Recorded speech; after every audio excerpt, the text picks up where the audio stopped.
ജീവമൊഴി കാൽവരിനാഥന്റെ സ്നേഹമൊഴി തിരുനിരത്താൽ ജീവനേകും യേശുനാഥന്റെ ജീവമൊഴി ജീവധാര ജീവധാര ജീവധാര.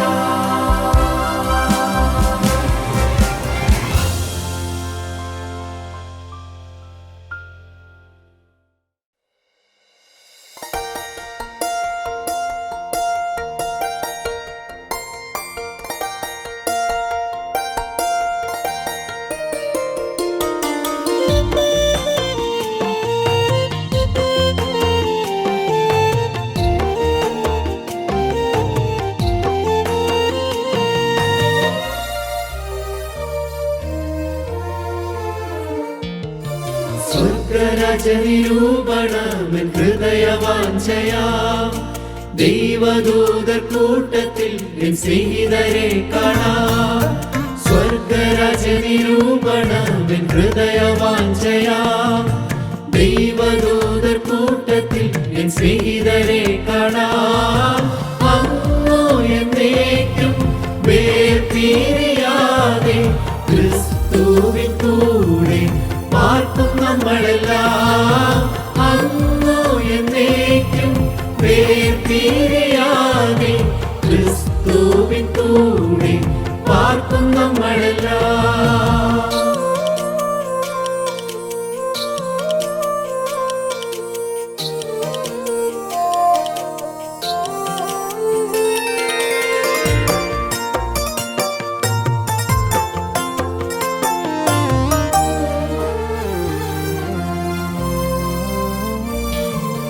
രക്ഷിതാവു രാജാവായി ദിക്കിൽ വാഴുന്നു.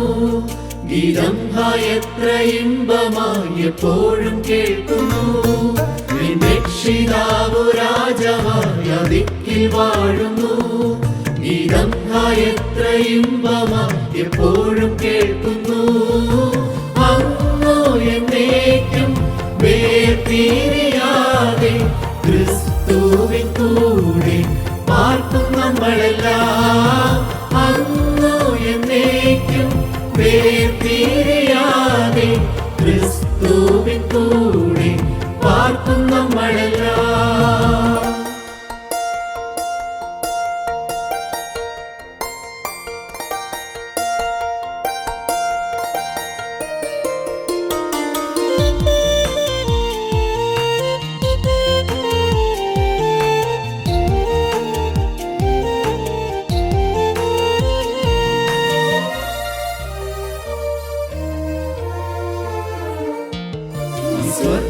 സ്വർഗരാജ്യമാകുവൻ വാഗ്ദത്ത നാടതിൽ എൻ ആത്മാവെന്നു വീഴിപ്പാൻ കാക്ഷിക്കുന്നു എന്നിൽ.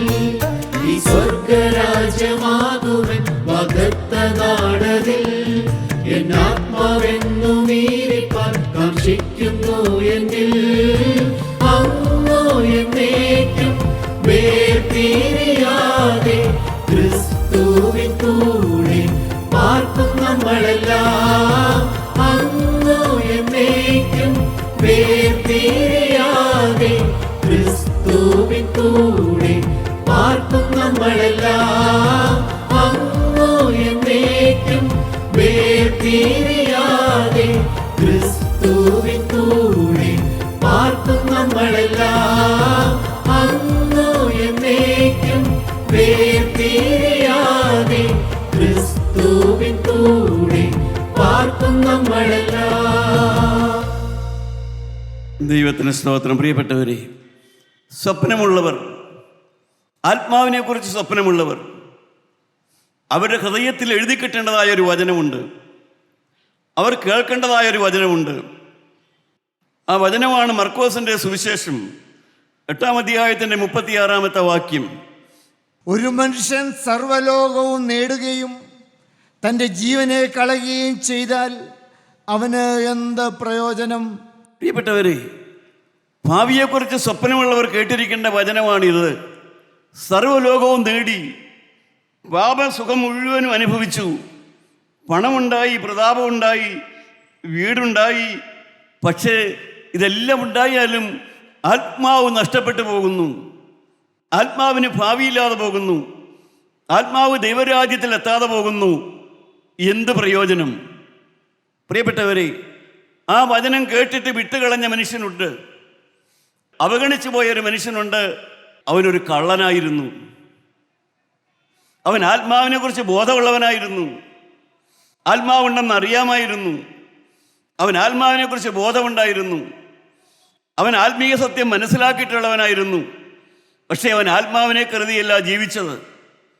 അവൻ ജീവിച്ച കാലത്ത് അവന് ബോധിച്ച പോലെ ജീവിച്ചു. അവന് കൂട്ടുകാരുണ്ടായിരുന്നു. അവൻ്റെ കൂട്ടുകാർ ആത്മാവിനെ കരുതാത്തവരായിരുന്നു. ആത്മാവിൻ്റെ വിലയുള്ള മനുഷ്യൻ ആത്മാവിന് വില കൊടുക്കാത്തവരുമായി കൂട്ടുകൂടി അങ്ങനെ രണ്ട് കള്ളന്മാരെന്നറിയപ്പെടുന്ന രീതിയിൽ അവർ നടന്നവരായിരുന്നു. അവർ രണ്ടുപേരുമാണ് കർത്താവായ യേശുവിൻ്റെ കുരിശിൻ്റെ അപ്പുറയും ഇപ്പുറയുമായിട്ട് ക്രൂശിക്കപ്പെട്ടവർ. പ്രിയപ്പെട്ടവരെ, ഈ ഇടത്ത് ഭാഗത്തെ കള്ളനും വലത്ത് ഭാഗത്തെ കള്ളനും ആരാണ് പ്രിയപ്പെട്ടവരെ? അവരാരാണെന്ന് ചോദിച്ചാൽ നമ്മളൊക്കെ തന്നെയാണവർ. അവർ വേറെ ആരുമല്ല. കാരണം എന്തായിരുന്നു അവരുടെ ദൃഷ്ടാന്തം? എന്താണ് പ്രിയപ്പെട്ടവരെ? അവരുടെ ആത്മാവിൻ്റെ അവസ്ഥ, ആത്മാവിനെ കുറിച്ചുള്ളതായ അവരുടെ കാഴ്ചപ്പാട് അവരാരാണെന്ന് നമുക്ക് മനസ്സിലാക്കി തരുന്നു. നമ്മൾ ആരാണെന്ന് നമുക്ക് മനസ്സിലാക്കി തരുന്നു. പ്രിയപ്പെട്ടവരെ, നമുക്കൊന്ന് ആ വാക്യത്തിലേക്ക് കടന്നിയെല്ലാം. ലൂക്കോസ് 23-39 വാക്യം നാം വായിക്കുന്നു. അതിൽ ഒരാൾ, ആ ഇടത്തെ ഭാഗത്തെ കള്ളൻ, സംസാരിക്കാൻ തുടങ്ങുകയാണ്. എന്താണ് അവൻ പറയുന്നത്? 39 വാക്യം. തൂക്കിയ ദുഷ്പ്രവർത്തിക്കാരിൽ ഒരുത്തൻ, നീ ക്രിസ്തു അല്ലയോ? നിന്നെ തന്നെയും ഞങ്ങളെയും രക്ഷിക്ക എന്ന് പറഞ്ഞു. പ്രിയപ്പെട്ടവരെ, ആ വെള്ളിയാഴ്ച, ആ ദുഃഖ വെള്ളിയാഴ്ച, രണ്ടുപേരുടെയും ശരീരം ഒരുപോലെ വേദന അനുഭവിക്കുകയാണ്. ഈ സംസാരിക്കുന്നവൻ്റെ ശരീരവും അതുപോലെ തന്നെ വേദന അനുഭവിക്കുകയാണ്. അവൻ്റെ ശരീരം കുരിശിൽ ആണിയടിക്കപ്പെട്ട് കിടക്കുകയാണ്. അവൻ അനങ്ങമേലാതെ കിടക്കുകയാണ്, അതിവേദനയിൽ കിടക്കുകയാണ്. പക്ഷേ ശരീരം അതിവേദനയിലാണെങ്കിലും അവൻ്റെ മനസ്സ് കുതിരയെ പോലെ പായുകയാണ്. അവൻ എങ്ങോട്ടാണ് നോക്കുന്നത്? അവൻ്റെ നാവ് കണ്ടവൻ പറയുന്നത് ശരീരത്തിൻ്റെ വേദനയെക്കുറിച്ച് ആകുലമല്ല. അവൻ്റെ വിഷയം ശരീരത്തിൻ്റെ വേദനയല്ല. ആ ശരീരത്തിൻ്റെ വേദനയെക്കുറിച്ച് മറന്നുകൊണ്ട് അവൻ്റെ കണ്ണുകൊണ്ട് അവൻ കാണുന്നത് ആ കാൽവരി കുന്നിലെ ആ കുരിശിൽ കിടന്നുകൊണ്ട് അവൻ്റെ നോട്ടം പോകുന്നത് യെരുശലേമിലെ 5 സ്റ്റാർ ഹോട്ടലിലേക്കൊക്കെയാണ്. എനിക്ക് അവിടെ ഒന്ന് പോകണം, എന്നെ ആരെങ്കിലും ഇവിടെ നിന്ന് കയറ്റി വിടണം, ഇറക്കി വിട്ടാൽ എനിക്ക് അവിടെ പോകാം, ആ 5 സ്റ്റാർ ഹോട്ടലിൽ പോകാം, പഴയതുപോലെ മേളിക്കാം, പഴയതുപോലെ ആനന്ദിക്കാം. ഇതാണ് അവൻ്റെ ചിന്താഗതി. അവൻ്റെ കണ്ണ് കുരിശിലേക്ക് നോക്കുന്നില്ല. അവൻ അടുത്ത് കിടക്കുന്ന ക്രിസ്തുവിനെ കാണുന്നില്ല. പ്രിയപ്പെട്ടവരെ, അവൻ ഇന്നത്തെ ക്രിസ്ത്യാനിയുടെ ശരിയായ മാതൃകയാണ്. ദേവാലയത്തിൽ പോകുന്നുണ്ട്, പക്ഷെ ക്രിസ്തുവിനെ കാണുന്നില്ല. അവൻ എൻ്റെയും മാതൃകയാണ്. ഞാനും ക്രിസ്ത്യാനിയായി ജനിച്ചവനായിരുന്നു. 35-ാമത്തെ വയസ്സ് വരെയും ഞാൻ ദേവാലയത്തിൽ പോയിട്ടുണ്ട്, ദേവാലയം കണ്ടിട്ടുണ്ട്, അവിടെ നടക്കുന്ന ആരാധന കണ്ടിട്ടുണ്ട്. പക്ഷേ ക്രൂശിലേക്ക് ഞാൻ നോക്കിയിട്ടില്ല. ക്രൂശിൽ കിടക്കുന്നവനെ ഞാൻ ശ്രദ്ധിച്ചിട്ടില്ല. എൻ്റെ വിചാരം മുഴുവനും എപ്പോഴാണ് ആരാധന കഴിയുക, മേളിക്കാൻ പോകുക, കൂട്ടുകാരി കൂടി നടക്കാൻ പോകുക, ഇതെല്ലാമായിരുന്നു വിചാരം. മനസ്സ് കുതിരയെ പോലെ പായുന്നു. യെരമ്യാ പ്രവാചകൻ പറയും, 8-ാം അധ്യായത്തിലേക്ക് വരുമ്പോൾ യെരമ്യാ പ്രവാചകൻ പറയും, അതിൻ്റെ 6-ാമത്തെ വാക്യത്തിൽ പറയും, എന്താണ് യെരമ്യാ പറയുന്നത്? അതാണ് ഈ ഇടത്ത ഭാഗത്തെ കള്ളൻ്റെ ഹൃദയമാണ് നാം അവിടെ വായിക്കുന്നത്. യെരമ്യാ 8:6. അവർ നേരെ സംസാരിച്ചില്ല. അയ്യോ, ഞാൻ എന്ത് ചെയ്തു പോയി എന്ന് പറഞ്ഞ് ആരും തൻ്റെ ദുഷ്ടതയെക്കുറിച്ച് അനുതപിച്ചില്ല. പ്രിയപ്പെട്ടവരെ, ഞാനിങ്ങനെ ചെയ്തു പോയല്ലോ എന്നുള്ളതായി അനുതാപമില്ല, നേര് സംസാരിക്കുന്നില്ല. അടുത്ത വാക്യം. കുതിര പടയ്ക്ക് പായുന്നത് പോലെ ഓരോരുത്തൻ താൻ്റെ വഴിക്ക് തിരിയുന്നു. കുതിര പടയ്ക്ക് പായുന്നത് പോലെ മനസ്സിങ്ങനെ പാഞ്ഞുകൊണ്ടിരിക്കുകയാണ്. അവൻ്റെ മനസ്സിങ്ങനെ പാഞ്ഞുകൊണ്ടിരിക്കുകയാണ്. എന്നെ ആരെങ്കിലും ഈ കുരിശിൽ നിന്ന് ഇറക്കിയിരുന്നെങ്കിൽ എനിക്ക് പഴയതുപോലെ മദ്യഷാപ്പിലേക്ക് പോകാമായിരുന്നു, എനിക്ക് പഴയതുപോലെ അടിച്ചു പൊളിച്ച് ജീവിക്കാമായിരുന്നു. ആരെങ്കിലും എന്നെ താഴത്തേക്കൊന്ന് ഇറക്കിയിരുന്നെങ്കിൽ എനിക്ക് പഴയതുപോലെ ചെയ്യാമായിരുന്നു. അഥവാ മനസ്സ് കുതിരയെപ്പോലെ പായുന്ന ക്രിസ്ത്യാനി. അവൻ അടുത്ത് കിടക്കുന്ന ക്രിസ്തുവിനെയല്ല നോക്കുന്നത്. അവന് ക്രിസ്തുവല്ല വിഷയം. പ്രിയപ്പെട്ടവരെ, കുരിശില്ലാത്ത ക്രിസ്ത്യാനി, കുരിശിനെ കാണാത്ത ക്രിസ്ത്യാനി, ക്രൂശിക്കപ്പെട്ട ക്രിസ്തുവിനെ നോക്കാത്ത ക്രിസ്ത്യാനി, അവൻ്റെ കണ്ണിൽ ആകെയുള്ളത് എപ്പോഴാണ് ഇതെല്ലാം മാറി എനിക്കൊന്ന് പഴയതുപോലെ അടിച്ചു പൊളിച്ച് ജീവിക്കാൻ എപ്പോഴാണ് സാധിക്കുക, അത് മാത്രമേ അവന് വിചാരമുള്ളൂ. പ്രിയപ്പെട്ടവരെ, അവൻ ക്രൂശിലേക്ക് നോക്കുന്നത് പോലുമില്ല. അവൻ്റെ കണ്ണിൽ അവൻ സ്വർഗത്തിലേക്ക് നോക്കുന്നില്ല. വാസ്തവത്തിൽ ഞാൻ ചിന്തിച്ചാൽ നമുക്കറിയാം, അവനെ സ്വർഗത്തിലെത്തിക്കാൻ, ഈ ഇടത്തെ ഭാഗത്തെ കള്ളനെ സ്വർഗത്തിലെത്തിക്കാൻ ദൈവം അയച്ച രഥമായിരുന്നു ആ കാൽവരി കുന്നിൽ അവൻ്റെ സമീപത്ത് കർത്താവായ യേശു ക്രിസ്തു. പക്ഷേ അവൻ അവിടെ നോക്കുന്നില്ല. അവൻ യേശുവിനെയല്ല നോക്കുന്നത്. അവൻ്റെ വിചാരം മുഴുവനും എത്രയും വേഗം പഴയ പാപത്തിലേക്ക്, പഴയ കൂട്ടുകെട്ടിലേക്ക്, പഴയ മ്ലേച്ഛതയിലേക്ക് ഓടിപ്പോകുന്ന കാര്യമാണ് അവന് ചിന്തയുള്ളത്. പ്രിയപ്പെട്ടവരെ, കാരണം അവന് ഇതിൻ്റെയൊന്നും അർത്ഥം മനസ്സിലാവുന്നില്ല. ഇന്ന് ക്രിസ്ത്യാനിക്ക് മനസ്സിലാകുന്നില്ല എന്തിനാണ് ഈ ക്രൂശുമരണം, എന്തിനാണ് യേശുവിൻ്റെ ക്രൂശുമരണം, അത് എന്തിനു വേണ്ടിയായിരുന്നു, അത് എനിക്ക് വേണ്ടിയായിരുന്നു. പ്രിയപ്പെട്ടവരെ, ഒരു കുഞ്ഞ് പിറക്കുമ്പോൾ കുഞ്ഞിനെ കൊണ്ടുപോയി പള്ളിയിൽ മാമോദീസ മുക്കും. പ്രിയപ്പെട്ടവരെ, പള്ളി ഉണ്ടായത് കൊണ്ടാണോ മാമോദീസ, അതോ യേശു കുരിശിൽ മരിച്ചത് കൊണ്ടാണോ മാമോദീസ ഉണ്ടായത്?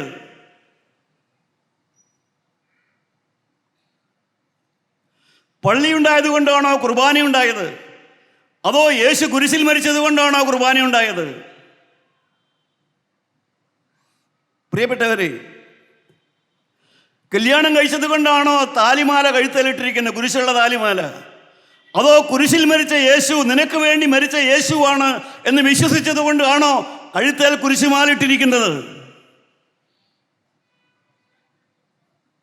പ്രിയപ്പെട്ടവരെ, ഇന്ന് പള്ളിയുള്ളത് കൊണ്ട് ക്രിസ്ത്യാനിയായിരിക്കുന്നു. പള്ളിയുണ്ടെങ്കിൽ കുഞ്ഞിനെ മാമോദീസ മുക്കുന്നു, പള്ളിയുണ്ടെങ്കിൽ കുർബാനയുണ്ട്. ഇന്ന് യേശുവും യേശുവിൻ്റെ കുരിശുമരണവും വിഷയമല്ല. യേശു കുരിശിൽ മരിച്ചത് കൊണ്ടാണ് പള്ളി ഉണ്ടായത്. പള്ളി ഉണ്ടായത് കൊണ്ടല്ല യേശു ഉണ്ടായത്. യേശു കുരിശിൽ മരിച്ചത് കൊണ്ടാണ് പള്ളി ഉണ്ടായത്. ഇത് മനസ്സിലാക്കാത്ത ക്രിസ്ത്യാനി, കുരിശിലേക്ക് നോക്കാത്ത ക്രിസ്ത്യാനി, കുരിശിൻ്റെ വില മനസ്സിലാക്കാത്ത ക്രിസ്ത്യാനി, പ്രിയപ്പെട്ടവരെ, പാപത്തിന് വേണ്ടി പരക്കം പായുന്ന ക്രിസ്ത്യാനി, അവൻ്റെ കണ്ണ് ക്രൂശിലേക്ക് പോലും നോക്കുന്നില്ല. ഒരു മരണമുണ്ടെന്ന് ഓർക്കുന്നില്ല, ഒരു മരണവും ന്യായവിധിയുണ്ടെന്ന് ഓർക്കുന്നില്ല, എനിക്ക് വേണ്ടി ഒരു യേശു മരിച്ചു എന്ന് ഓർക്കുന്നില്ല, എൻ്റെ മദ്യപാനം മാറാൻ എൻ്റെ മദ്യപാനത്തിന് പകരം യേശു വില കൊടുത്തു എന്ന് ഓർക്കുന്നില്ല, ഞാനും എൻ്റെ ഭാര്യയും പിണങ്ങിക്കിടന്നതിന് പകരം യേശു കുരിശിൽ മരിച്ചു എന്ന് ഓർക്കുന്നില്ല, ഞാൻ കൗശലവും വ്യാജവും കാണിച്ചു, തട്ടിപ്പും വെട്ടിപ്പും നടത്തി, അങ്ങനെയുള്ള എന്നെ സ്വർഗത്തിലാക്കാൻ വേണ്ടി യേശു കുരിശിൽ മരിച്ചു എന്ന് ഓർക്കാത്തതായ ക്രിസ്ത്യാനി. സഹോദരങ്ങളെ, അവനാണ് ഇടത്ത് ഭാഗത്തെ കള്ളൻ. അവന് യേശുവല്ല വിഷയം, യേശുവിൻ്റെ കുരിശുമരണമല്ല വിഷയം. അവൻ്റെ സുഖം, അവൻ്റെ രസം, അവൻ്റെ സന്തോഷം, അവൻ്റെ പ്രമോദം, അതുമാത്രമേ അവന് ഏക വിചാരമുള്ളൂ.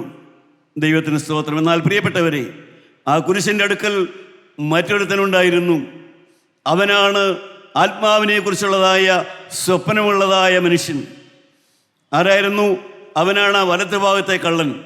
അവൻ എന്താണ് പറഞ്ഞത്? അടുത്ത 2 വാക്യം നമുക്ക് വായിക്കാം. മറ്റവനോ അവനെ ശാസിച്ചു, സമശിക്ഷാവിധിയിൽ തന്നെ ആയിട്ടും നീ ദൈവത്തെ ഭയപ്പെടുന്നില്ലയോ? നാമോ ന്യായമായിട്ട് ശിക്ഷ അനുഭവിക്കുന്നു, നാം പ്രവർത്തിച്ചതിന് യോഗ്യമായതല്ലോ കിട്ടുന്നത്, ഇവനോ അരുതാത്തൊന്നും ചെയ്തിട്ടില്ല എന്ന് പറഞ്ഞു. പ്രിയപ്പെട്ടവരെ, അവൻ്റെ ശരീരം കുരിശിലാണ്, അവൻ്റെ ശരീരം ആണിയടിക്കപ്പെട്ട് കിടക്കുകയാണ്, അവൻ്റെ ശരീരം വേദനിക്കുന്നുണ്ട്.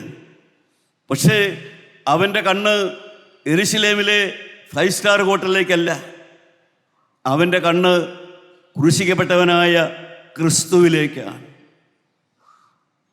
അവൻ നോക്കിയത് യെരൂശലേമിലെ ദേവാലയത്തിലേക്കുമല്ല.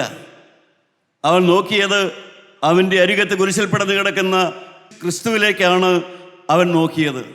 പ്രിയപ്പെട്ടവരെ, അതുകൊണ്ട് തന്നെ അവൻ്റെ ആത്മാവിനെക്കുറിച്ചുള്ളതായ സ്വപ്നമുള്ളവനായിരുന്നത് കൊണ്ട് അവൻ എന്ത് ചെയ്തു, അവൻ എന്താണ് ചെയ്തുകൊണ്ടിരുന്നത് എന്ന് സങ്കീർത്തനം 32 സങ്കീർത്തനം 5 വാക്യം നാം വായിക്കുമ്പോൾ ആ കുരിശിൽ കിടക്കുന്ന സമയത്ത് അവൻ എന്താണ് പറഞ്ഞുകൊണ്ടിരുന്നതെന്ന് പ്രിയപ്പെട്ടവരെ അവിടെ എഴുതി വെച്ചിട്ടുണ്ട്.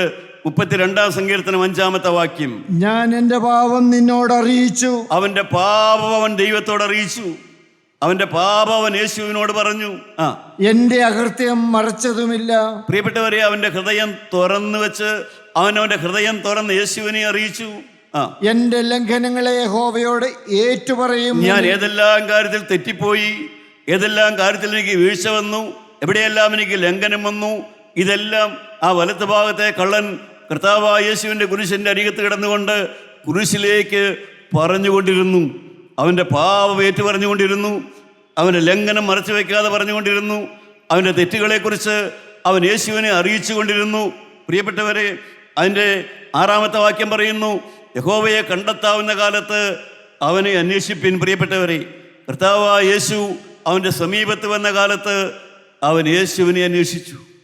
പ്രിയ ദൈവമക്കളെ, കർത്താവായ യേശു ഉയർത്തെഴുന്നേറ്റവനായ ക്രിസ്തുവിനെ ഘോഷിക്കുന്ന സ്ഥലത്ത് നിങ്ങൾ ഞാനും വന്നിരിക്കുന്നു. പ്രിയപ്പെട്ടവരെ, കണ്ടെത്താവുന്ന കാലത്ത് നിങ്ങൾ അവനെ അന്വേഷിക്കുന്നുണ്ടോ? പ്രിയപ്പെട്ടവരെ, നിങ്ങൾ കർത്താവായ യേശുവിനെ അന്വേഷിക്കുന്നുണ്ടോ? നിങ്ങളുടെ വേദനയ്ക്ക് പരിഹാരം തരാൻ, നിങ്ങളുടെ പാപത്തിന് പരിഹാരം തരാൻ, നിങ്ങളുടെ നൊമ്പരങ്ങൾക്ക് പരിഹാരം തരാൻ, നിങ്ങൾ കഴിഞ്ഞ കാലങ്ങൾ ചെയ്തു കൂട്ടിയതായ നിങ്ങളുടെ യൗവനകാലത്തും ബാല്യകാലത്തുമെല്ലാം ചെയ്തു കൂട്ടിയ സകല പാപവും ക്ഷമിച്ചു തരാൻ കഴിവുള്ളവനായ ആ നസ്രായനായ യേശുവിനെ അവൻ നിങ്ങൾ അന്വേഷിക്കുന്നുണ്ടോ? അവനോട് നിങ്ങൾ തുറന്ന് പറയുന്നുണ്ടോ? ആ വലത്ത് ഭാഗത്തെ കള്ളനെ പോലെ ഹൃദയം തുറന്ന് യേശുവിനോട് നിങ്ങൾ പറയുന്നുണ്ടോ? പ്രിയപ്പെട്ടവരെ, നിങ്ങൾ യേശുവിനോട് ഇന്ന് രാത്രി തുറന്ന് പറഞ്ഞാൽ ആ കള്ളന് കിട്ടിയതായ ആ അനുഭവം നിങ്ങൾക്കും പ്രാപിക്കാം. പ്രിയപ്പെട്ടവരെ, നിങ്ങളുടെ ആത്മാവിൻ്റെ സ്വപ്നത്തിനാണ് ഒന്നാമത് കർത്താവ് വില കൊടുക്കുന്നത്. ആത്മാവിന് വില കൊടുക്കുന്നവനാണ്. പ്രിയപ്പെട്ടവരെ, അവനെയാണ് ദൈവം ഒന്നാമത് കരുതിയത്. അവൻ്റെ ആത്മാവിൻ്റെ ആ സാഫല്യം, അവൻ ദൈവത്തിൻ്റെ വചനം കേട്ടിട്ടുള്ളവനാണ്. അവൻ അതെല്ലാം മറന്ന് ജീവിച്ചു. ദൈവവചനം കേട്ടിട്ടും വചനമനുസരിക്കാതെ ജീവിച്ച ഒരു മനുഷ്യനായിരുന്നു അവൻ. അതുകൊണ്ടാണ് ആ സമയം അവൻ പ്രയോജനപ്പെടുത്തി. എന്നെ കേൾക്കുന്ന പ്രിയപ്പെട്ടവരെ, ഞാൻ ഓർക്കുന്നു, ഞാൻ ഈ എറണാകുളത്ത് റോഡരിയിൽ മദ്യവെച്ച് കിടന്ന കാലം ഓർക്കുന്നു. ഈ MG റോഡിലൊക്കെ അന്ന് ഞാൻ ക്രിസ്ത്യാനിയായിരുന്നു. പക്ഷേ മനസ്വാതന്ത്ര്യപ്പെട്ടതിന് ശേഷം ഞാൻ എറണാകുളത്ത് ജീവിച്ചതും മനസ്വാതന്ത്ര്യപ്പെടുന്നതിന് മുമ്പ് എറണാകുളം പട്ടണത്തിൽ ഞാൻ നടന്ന കാലമെല്ലാം തികച്ചും വ്യത്യസ്തമായിരുന്നു. പ്രിയപ്പെട്ടവരെ, ദൈവത്തിന് സ്തോത്രം. പാപത്തിൽ ജീവിച്ച ഒരു കാലം, എന്നാൽ ക്രിസ്തുവിനെ കണ്ടിട്ട് ഹൃദയം തുറന്ന് ഏറ്റുപറഞ്ഞതിന് ശേഷമുള്ളതായ ഒരു കാലം. എനിക്ക് ജീവനുള്ള ദൈവം ഒരു ഭാവി ഉണ്ടാക്കി തന്നു. പ്രിയപ്പെട്ടവരെ, എൻ്റെ കുടുംബത്തിനൊരു ഭാവി ഉണ്ടാക്കി തന്നു. ഒരു സമാധാനമുള്ള ദാമ്പത്യം എനിക്ക് തന്നു.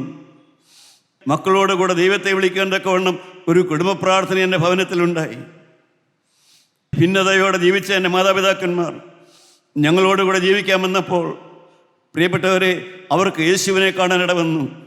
ഇതിൻ്റെ എല്ലാം കാരണം എന്താണെന്നറിയാവോ? ഒറ്റ കാര്യമേ ഉള്ളൂ. ആത്മാവിനെക്കുറിച്ചുള്ളതായ ഒരു സ്വപ്നം എനിക്കുണ്ടായി, എൻ്റെ ഭാര്യയ്ക്കുണ്ടായി, എൻ്റെ കുടുംബത്തിലുള്ളവർക്കുണ്ടായി. We have a dream. ആത്മാവിനെക്കുറിച്ചുള്ളതായ ഒരു സ്വപ്നമുണ്ടായി.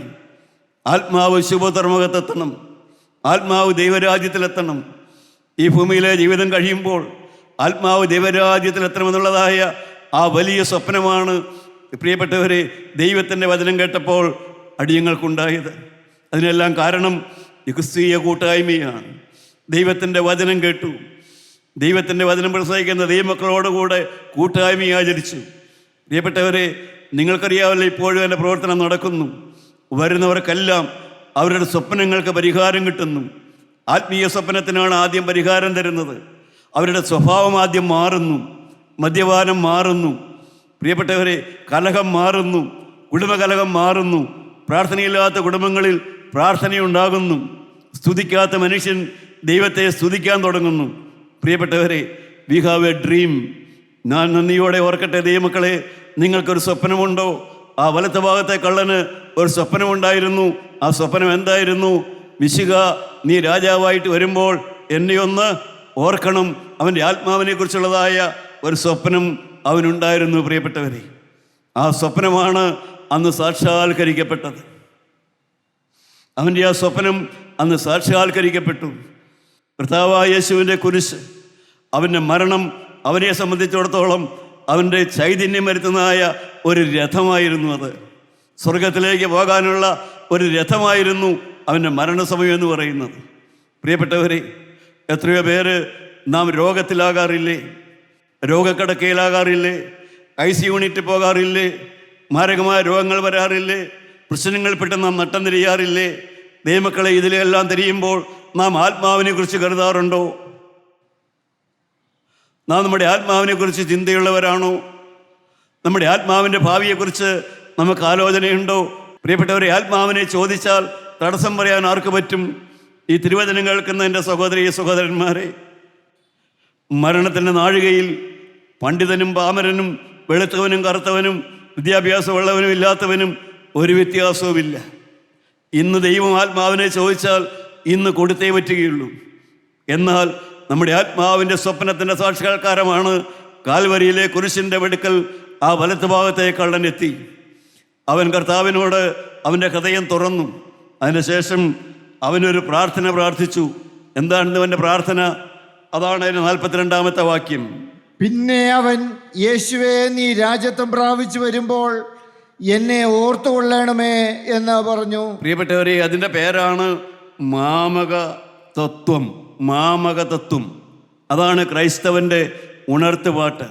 1-ാം നൂറ്റാണ്ടിലെ ക്രിസ്ത്യാനിയുടെ പ്രാർത്ഥനയ്ക്ക് കൂടുമ്പോഴും, ഏതവസരം വരുമ്പോഴും, അവർക്ക് രോഗം വരുമ്പോഴും, കഷ്ടം വരുമ്പോഴും അവരുടെ പ്രാർത്ഥനയായിരുന്നു, കർത്താവായ യേശുവേ, നീ വരുമ്പോൾ എന്നെ ഒന്ന് ഓർക്കണമേ എന്നുള്ളത്. അത് അവരുടെ പ്രാർത്ഥനയിലെ, നിത്യപ്രാർത്ഥനയിലെ ഒരു വാക്കായിരുന്നു. കർത്താവിൻ്റെ മടങ്ങിവരവും, കർത്താവ് വരുമ്പോൾ എന്നെ ഒന്ന് ഓർക്കണമേ എന്ന്. പ്രിയപ്പെട്ടവരെ, അതാണ് ആ കൊലത്തുഭാഗത്തെ കള്ളൻ അവൻ്റെ ആത്മാവിൻ്റെ കുറിച്ചുള്ളതായ സ്വപ്നം, അതിൻ്റെ സാക്ഷാത്കാരത്തിനുള്ളതായ അവസരം വന്നു എന്ന് അവന് മനസ്സിലായി. ദൈവമക്കളെ, ആത്മാവിന് വിലയുള്ള സമയമെന്ന് അവന് മനസ്സിലായി. ആത്മാവ് ദൈവരാജ്യത്തിൽ പോകാൻ ആരെ വിളിക്കണം, ആരോട് പ്രാർത്ഥിക്കണം, എന്ത് ചോദിക്കണം, എന്ത് ചെയ്യണമെന്ന് അവന് സുബോധമുണ്ടായി. ദൈവമക്കളെ, അവൻ ആ സമയത്ത് ആ മാമക തത്വത്തെ മുറുകെ പിടിച്ചു.